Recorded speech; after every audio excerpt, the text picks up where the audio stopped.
Hello everyone. Good news to all the TDSET aspirants. TDSET 2025 has been successfully completed. First of all, congratulations to all the candidates. ఈ exam అనేది చాలా important step. ఎవరైతే assistant professors and lecturers అవ్వాలనుకుంటున్నారో వాళ్ళందరికీ కూడా ఇది చాలా important exam.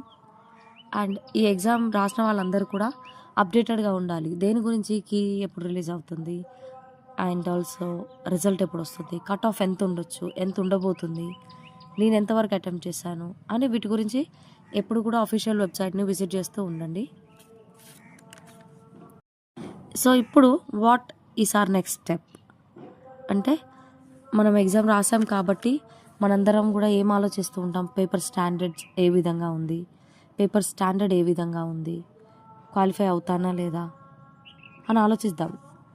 కానీ మనం చేయాల్సింది అది కాదు. ఏంటంటే రాయడం వరకే మన చేతిలో ఉంది. రిజల్ట్, ఎగ్జామ్ బోర్డ్ రిజల్ట్ అనేది మన చేతిలో లేదు. It is not in our hands.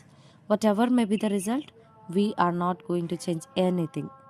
So ఈ టైంలో నేను క్వాలిఫై అవుతానా లేదా అనుకునే వాళ్ళు నెక్స్ట్ ఎవ్రీ 6 monthsలో వస్తుంది కాబట్టి నెక్స్ట్ టైం వచ్చే సెట్ అండ్ నెక్స్ట్ నెట్కి కాన్ఫిడెంట్గా కన్సిస్టెంట్గా ప్రిపేర్ అయ్యి ఉండండి. అండ్ నేను క్వాలిఫై అవుతాను అనే ధీమా ఉన్న వారందరూ జేఎల్డిఎల్కి కాన్ఫిడెన్స్తో ప్రిపేర్ అవ్వండి. So as we all know that SET exam will be conducted, SET and NET will be conducted in every 6 months.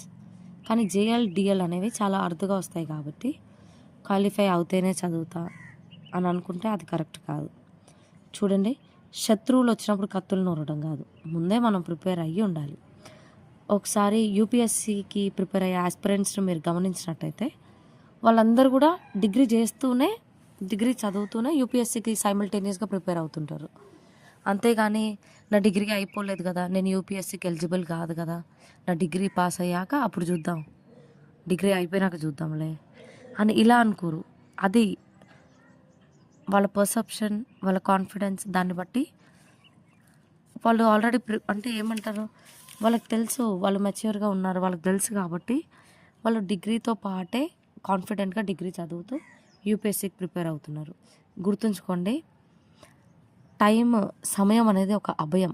దీన్ని టైం వేస్ట్ చేయొద్దు. మనం టైం వేస్ట్ చేయకుండా ఇప్పుడు క్వాలిఫై అవ్వను అనుకునే వాళ్ళు నెక్స్ట్ రాబోయే 6 monthsలో నెక్స్ట్ ఎగ్జామ్కి ప్రిపేర్ అయ్యి ఉండండి.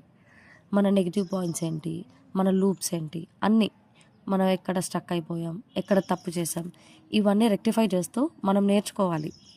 నిన్న జరిగిన ఎగ్జామ్ నుంచి మనం నేర్చుకొని మనం మళ్ళీ రాబోయే ఎగ్జామ్కి మళ్ళీ ప్రిపరేషన్ స్ట్రాటజీస్ తోటి కొన్ని టిప్స్ స్ట్రాటజీస్తో కాన్ఫిడెంట్గా ప్రిపేర్ అయ్యి నెక్స్ట్ ఎగ్జామ్ ఖచ్చితంగా కొట్టే విధంగా మనం నెక్స్ట్ ఎగ్జామ్ ఖచ్చితంగా క్వాలిఫై అవ్వాలి అనే విధంగా ప్రిపేర్ అయ్యి ఉండండి. Remember, this one exam is not going to decide your success. Stay consistent and confident. Thank you.